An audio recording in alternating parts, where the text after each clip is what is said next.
The fluorescent lights buzzed overhead, casting an unforgiving glare across the sterile office environment. I'm Rachel Monroe, a 52-year-old marketing specialist who spent 3 decades climbing the corporate ladder at Sterling & Company, only to find myself perched precariously on its upper rungs with nothing but empty promises and broken dreams to show for it. The weight of my decision pressed heavily against my ribcage as I stood before the frosted glass door bearing the name Charles Whitman Senior Vice President, in bold, gold letters. My hand trembled slightly as I gripped the manila envelope containing my resignation letter, the culmination of sleepless nights and countless what-if scenarios that had haunted me since last quarter's disastrous performance review. Charles's words from that meeting still echoed in my mind. "At your age, Rachel, perhaps you're just not keeping up with the times." His patronizing smile had been worse than any criticism he could have delivered. The memory sent a fresh wave of determination coursing through my veins. This was no longer about pride or ego, this was survival.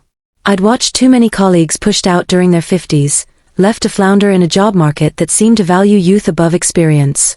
28 years of loyal service to this company, and they were willing to discard me like yesterday's memo. Taking a deep breath, I pushed open the heavy door without waiting for his assistant's confirmation. Charles sat behind his massive mahogany desk, his perfectly coiffed silver hair catching the afternoon light streaming through the floor-to-ceiling windows. His expression shifted from surprise to mild irritation as he looked up from his tablet. "Rachel," he greeted, his voice carrying that familiar condescending tone. "I wasn't expecting you. Shouldn't you be preparing for the Johnson account presentation?" The irony stung. The very presentation I'd poured months into developing, only to have Charles assign the final delivery to Jennifer, the ambitious 27-year-old associate who'd been eyeing my position for months. But I didn't falter. Instead, I stepped forward and placed the envelope squarely in the center of his pristine desk. "I'm resigning," I announced, my voice steadier than I felt. "Effective immediately." For a moment, Charles simply stared at me, his perfectly manicured eyebrows arching in disbelief. Then slowly, a smirk began to spread across his face. It started as a twitch at the corner of his mouth, growing until it became a full-blown grin. And then he laughed, a deep throaty chuckle that quickly escalated into genuine mirth. "Oh Rachel," he managed between gasps of laughter. "Good luck finding another job at your old age. In today's market, with all these young hotshots coming up, you'll be lucky to get a receptionist position." His words hit me like a physical blow, but I maintained my composure, refusing to give him the satisfaction of seeing me waver. The office around us seemed to fade away as memories flooded back. Late nights spent perfecting campaigns, mentoring younger employees who now barely acknowledged my existence, watching positions I was qualified for go to less experienced candidates half my age. "You know, Charles," I said, my voice cold and steady, "this company has taken enough from me. My 20s working 60-hour weeks while others partied. My 30s sacrificing family time for every promotion that came my way. My 40s watching men I trained walk right past me into executive positions. Well, I'm done giving." His laughter subsided, replaced by a look of mild annoyance. "Rachel, you're being dramatic. You knew this day would come eventually. No one works forever." "That's where you're wrong," I countered, feeling a surge of adrenaline. "People used to respect experience, wisdom, institutional knowledge. Now it seems companies like ours just want cheap labor they can replace every few years. Well, I refuse to be disposable." Charles leaned back in his chair, studying me with what I recognized as his damage control expression, the same look he gave investors after quarterly losses. "Let's not burn bridges here, Rachel. We can discuss severance packages, maybe even a consulting role. There's no need to make this unpleasant." I shook my head, marveling at how he could still treat this like a business negotiation. "It's already unpleasant, Charles. It's been unpleasant for years. Watching you systematically push out anyone over 45. Seeing talented people forced out because they dared to develop gray hairs. Hearing you tell board members we need fresh blood, when what we really need is seasoned expertise." He sighed dramatically, reaching for his phone. "Fine, Rachel. Have it your way. I'll have HR draw up the paperwork. But remember, you're walking away from a generous benefits package and stock options. And don't expect any recommendations." As if I would want one from him. The realization struck me that this moment marked more than just the end of my career at Sterling & Company. It represented something bigger, a reckoning long overdue in an industry that valued youth over wisdom, appearances over substance, and short-term gains over lasting contributions. I turned to leave but paused at the door, looking back at the man who embodied everything wrong with corporate culture today. You might want to reconsider your strategy, Charles. Experience has a way of proving its worth when you least expect it. His dismissive wave followed me out the door, but I carried something else with me, a spark of defiance that had been smoldering for years, now threatening to ignite into something far greater than either of us could imagine. As I packed my belongings from the office I'd occupied for over a decade, I couldn't help but notice the curious glances from colleagues who'd witnessed my confrontation with Charles. Some offered sympathetic smiles, others looked away uncomfortably, and a few, like Jennifer, watched with barely concealed satisfaction. The elevator ride down to the lobby felt surreal, each floor bringing me closer to freedom but also uncertainty. 52 years old, with decades of experience, a proven track record, and suddenly unemployed in an industry notorious for devouring its veterans. Yet amidst the anxiety bubbling in my stomach, another emotion began to surface: excitement. For the first time in years, I felt truly alive, as if I'd shed some invisible chains that had been binding me to a toxic system. Walking through the glass doors of Sterling & Company for the last time, I noticed Mrs. Thompson, the elderly security guard who'd worked there longer than anyone. She nodded approvingly as I passed, her knowing smile suggesting she understood exactly what had transpired upstairs. Outside, the late afternoon sun warmed my face, and I realized I hadn't properly felt sunlight in years, not since my window office had been reassigned to accommodate the new team's open floor plan. The city buzzed around me with its usual chaotic energy, but today it felt different. Each passing stranger seemed to carry potential, every storefront whispered opportunities. My phone buzzed incessantly in my pocket, texts from concerned colleagues, missed calls from Charles's assistant, and a particularly aggressive email notification from HR demanding my immediate return to sign documents. I ignored them all, walking aimlessly through streets I thought I knew intimately but now seemed transformed. In a small coffee shop around the corner, I found myself sitting at a corner table, staring at my untouched latte while memories played out like old movies in my mind. The countless weekends sacrificed for deadline-driven projects, the innovative campaigns launched only to see someone else take credit, the subtle erosion of my confidence through carefully worded criticisms about being set in my ways. Each memory fueled my resolve rather than my regret. A young woman at the next table caught my attention, probably in her early 30s, typing furiously on her laptop while simultaneously conducting a conference call. Her frustration was palpable as she juggled multiple tasks, clearly overwhelmed by responsibilities beyond her experience. I recognized that look. I'd mentored dozens like her, taught them how to manage workloads and navigate corporate politics. Yet somehow, despite my guidance, they always seemed to advance faster, receive better opportunities, and earn more recognition than their older counterparts. The irony wasn't lost on me. The very skills I'd helped cultivate in younger employees were now being used to justify pushing out experienced professionals like myself. A bitter laugh escaped my lips, drawing a curious glance from the barista. But instead of resentment, I felt something unexpected: inspiration. These young professionals weren't the enemy, they were products of the same flawed system that had finally spat me out. My phone buzzed again, this time with a text from Margaret, a former colleague who'd left Sterling 5 years ago under similar circumstances. Heard about your exit. Want to grab dinner? Her message was accompanied by a winking emoji, suggesting she knew exactly what had transpired. Margaret had gone on to start her own boutique marketing agency after being forced out, and now commanded fees that made Sterling executives green with envy. As I typed out my response, agreeing to meet later that evening, an idea began to form in my mind. What if this wasn't just about finding another job? What if it was about creating something entirely new? Something that valued experience alongside innovation, wisdom alongside creativity? The concept felt both terrifying and exhilarating, like standing at the edge of a cliff and realizing you could either step back or learn to fly. The hours passed in a blur of thoughts and possibilities. By the time I met Margaret at our favorite Italian restaurant, I had sketched out rough plans on napkins and receipts collected throughout the day. Over plates of pasta and glasses of wine, we discussed everything from industry trends to personal frustrations, our conversation occasionally interrupted by other former Sterling employees who'd heard about my departure and wanted to share their own stories. What emerged from these conversations was startling: a network of experienced professionals, each with their own tale of being pushed aside, undervalued, or outright dismissed. Marketing directors, financial analysts, project managers, creative leads, all carrying years of invaluable experience but struggling to find meaningful work in an age-obsessed market. The realization hit me like a thunderclap: we weren't alone. This wasn't just my story, it was a collective narrative waiting to be rewritten.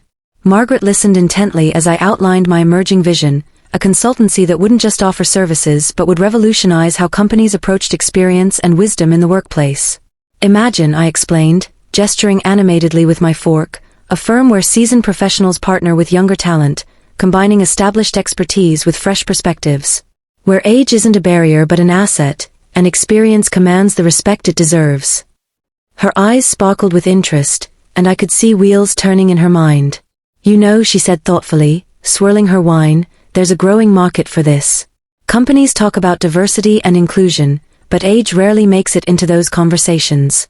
Plus, with the current economic climate, businesses are desperate for solutions that actually work, not just trendy buzzwords. The waiter refilled our glasses, and I pulled out my hastily scribbled notes. It's not just about consulting, I continued, my voice gaining strength with each word. We could create workshops, develop mentorship programs, even influence corporate policy. Show companies that investing in experienced professionals isn't just good ethics, it's smart business. Margaret nodded enthusiastically. And we'd have access to a pool of talent that's practically begging for opportunity. People who've been written off but are ready to prove their worth. Hell, Rachel, you could turn this whole situation around and make Charles eat his words. The mention of Charles brought a sly smile to my face. That's exactly what I'm counting on, I replied, feeling a thrill of anticipation. But it's not just about revenge. It's about changing the game entirely. Creating a model that other companies will have to follow or risk falling behind. Our conversation stretched late into the night, growing more detailed and ambitious with each passing hour. By the time we paid our bill, I had a list of potential partners, clients, and collaborators. More importantly, I had a renewed sense of purpose, not just to survive in a hostile job market, but to thrive by creating something that could transform it. Walking home through the quiet city streets, I felt a strange sense of peace mixed with excitement. The road ahead would undoubtedly be challenging, filled with obstacles and doubts. But for the first time in years, I felt truly aligned with my values and capabilities. The corporate world had tried to discard me, but instead of crumbling, I was ready to rise, not just for myself, but for everyone who'd been told they were too old, too experienced, too wise for modern business. The next morning, I woke with a clarity that startled me. Sunlight streamed through my bedroom window, illuminating dust motes dancing in the air, a visual metaphor for the ideas swirling in my mind. Instead of the usual weekday rush to beat traffic and arrive at the office by 8, I found myself savoring the luxury of time. My first act of this new chapter was peculiar yet profoundly satisfying. I disabled all work-related notifications on my phone. The sudden silence was both unsettling and liberating, like removing a splinter that had been embedded for years. Sitting at my kitchen table with a steaming cup of coffee, I opened my laptop and created a new document titled Project Renaissance. The name felt appropriate. This wasn't just a business venture, it was a rebirth of sorts. As I began outlining my vision, memories of past campaigns and strategies flooded back, each one sparking new possibilities for how experienced professionals could revolutionize traditional business models. The first order of business was assembling a core team. I started with Margaret, whose boutique agency had already demonstrated the market demand for experienced leadership. Through her network, I connected with James, a former CFO who'd been pushed out after 30 years in finance, and Priya, a brilliant data analyst who'd walked away from a toxic work environment 6 months pregnant. Each conversation revealed not just individual talents but shared frustrations and dreams, a chorus of voices yearning for change. Our initial meetings took place in various coffee shops and co-working spaces, gradually forming a pattern that felt refreshingly different from traditional corporate settings. Without the constraints of corner offices and power dynamics, ideas flowed freely. James suggested creating a proprietary framework for integrating multi-generational teams, while Priya proposed developing analytics tools to demonstrate the ROI of experience-based strategies. The enthusiasm was contagious, and our group grew organically as word spread among professional networks. Yet the journey wasn't without its challenges. During one particularly difficult week, I received rejection emails from 3 potential clients who cited concerns about outdated methodologies as their reason for declining our proposal. The feedback stung, not because it was necessarily wrong but because it highlighted the exact prejudices we were fighting against.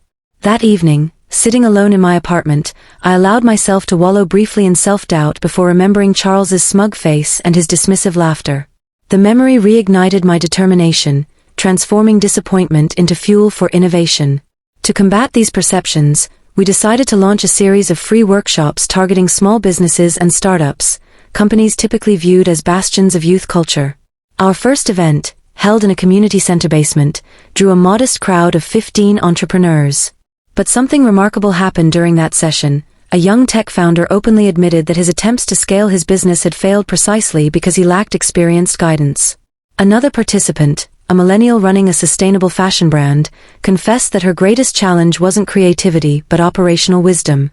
These revelations sparked intense discussions that lasted hours beyond our scheduled ending time. Participants exchanged contact information, promising to stay connected. As I watched these connections form, I realized we were witnessing the birth of something powerful, a bridge between generations that corporate culture had spent decades trying to dismantle. The momentum continued building. Local business journals picked up our story, focusing not on our ages but on our innovative approach to solving common business challenges. Social media buzzed with testimonials from workshop attendees, leading to inquiries from larger companies curious about our methodology. Each success brought new challenges: scaling operations, managing finances, maintaining quality control, but also new opportunities to refine our mission. One particularly memorable moment came during a panel discussion at a regional business conference. Sitting between a Silicon Valley prodigy and a rising star in fintech, I listened as they debated the merits of AI-driven solutions versus human intuition. When the moderator turned to me, expecting perhaps a defense of traditional methods, I surprised everyone by advocating for integration rather than opposition. AI can process data faster than any human, I explained, but it takes years of experience to understand which questions to ask in the first place. The room erupted in applause, and I spotted several senior executives nodding in agreement. Among them was Michael Chun, CEO of a major retail chain known for its aggressive pursuit of disruptive innovation. After the session, he approached me with genuine interest, not in our services but in our philosophy. "You're onto something important here," he admitted. "Most companies are so focused on chasing the next big thing that they forget the value of wisdom gained through experience." These interactions began shifting the narrative around age and experience in business. We started receiving invitations to speak at industry events, participate in think tanks, and contribute to publications. Each platform provided an opportunity to challenge conventional wisdom and showcase the tangible benefits of embracing professional maturity. Our growing influence even caught the attention of business schools, leading to partnerships for developing case studies and curriculum modules focused on multi-generational leadership. However, the most significant development came unexpectedly through an unlikely source. A former Sterling client, frustrated with the company's declining campaign performance, reached out seeking alternative solutions. Their inquiry led to our first major corporate contract, ironically, working with a brand that Charles himself had been courting for months. The irony wasn't lost on me as I reviewed the terms of engagement, especially the clause emphasizing our unique approach to blending experienced leadership with innovative strategies. As our reputation grew, so did our impact. We began documenting measurable results from our implementations: increased customer retention rates, improved employee satisfaction scores, enhanced operational efficiency. These metrics formed the foundation of a comprehensive white paper that we distributed widely through industry channels. The response was overwhelming, with numerous companies expressing interest in adopting similar models. Yet with success came increasing pressure to maintain momentum. Competitors emerged, attempting to replicate our approach but often missing the crucial elements that made our model effective: genuine respect for experience, authentic collaboration between generations, and a commitment to challenging ageist assumptions in business practices. We responded by refining our methodology, incorporating new technologies while staying true to our core principles. The transformation extended beyond professional achievements. Personally, I found myself reconnecting with aspects of life that had been sacrificed during decades of corporate servitude. Weekends became opportunities for exploration rather than catch-up work. Evenings were filled with meaningful conversations instead of endless emails. Relationships strengthened as friends and family noticed the change in my demeanor, the return of passion and purpose that had been dulled by years of compromise. Perhaps most significantly, I discovered a new kind of leadership within myself. Gone were the days of managing through fear or manipulation, tactics I'd observed and sometimes employed in corporate environments. Instead, I led through empowerment, recognizing that true strength lies in lifting others up rather than climbing over them. This philosophy resonated deeply with our growing team, creating a culture of mutual respect and shared ambition that traditional companies struggle to match. The ripple effects of our work became increasingly visible. Former colleagues who had watched my departure from Sterling with skepticism began reaching out, sharing stories of their own awakenings. Some joined our movement, bringing valuable expertise and connections. Others implemented similar changes within their organizations, citing our success as inspiration. The corporate landscape, once rigid and resistant to change, showed signs of evolution, not wholesale transformation but definite progress toward more inclusive and respectful practices. Financial stability proved more achievable than anticipated. While traditional funding sources initially hesitated to invest in a venture led by seasoned professionals, our demonstrable results attracted forward-thinking angel investors and venture capitalists who recognized the market potential of our approach. The infusion of capital allowed us to expand operations, develop proprietary tools, and establish a formal training program for companies interested in implementing similar models. Our physical presence evolved as well. What began as informal meetings in coffee shops transformed into a vibrant office space designed specifically to foster cross-generational collaboration. Open work areas encouraged spontaneous interaction, while dedicated spaces allowed for focused individual work. The design incorporated elements suggested by team members of all ages, resulting in an environment that respected diverse needs and preferences. Community engagement became another cornerstone of our growth. We partnered with non-profit organizations focused on workforce development, creating internship programs that paired young professionals with experienced mentors. These initiatives produced remarkable results, with participants demonstrating higher job placement rates and better retention statistics than traditional programs. The success caught the attention of government agencies exploring solutions to aging workforce challenges, leading to consultations on policy development. As our influence expanded, so did the scope of our ambitions. We began exploring international markets, adapting our model to different cultural contexts while maintaining core principles. The global nature of business meant age discrimination wasn't limited to Western corporate culture, and our approach resonated with professionals worldwide facing similar challenges. Virtual collaborations and international conferences became regular features of our schedule, broadening perspectives and enriching our methodology. The media attention continued growing, but rather than seeking publicity, we focused on substantive impact. Major business publications featured in-depth analyses of our model, while industry leaders publicly acknowledged the effectiveness of our approach. Academic institutions incorporated our case studies into their curricula, ensuring that future business leaders would inherit a more nuanced understanding of experience and innovation. Through all these developments, I remained acutely aware of the responsibility we carried. Every success story validated our mission, but each setback reminded us of the work still needed. The corporate world was changing, but change required constant vigilance and adaptation. Our role wasn't just to provide services but to serve as a catalyst for broader transformation, to demonstrate through action that age and experience could drive innovation rather than hinder it. The journey from Charles's dismissive laughter to this point had been neither linear nor predictable. It demanded courage, resilience, and an unwavering commitment to values that had nearly been extinguished by years of corporate conditioning. Yet every challenge overcome, every prejudice confronted, and every success achieved reinforced the fundamental truth that had guided me from the beginning: experience isn't a liability to be managed but a powerful asset to be embraced. Looking back at the path traveled, I recognized how each obstacle had shaped not just our organization but the industry itself.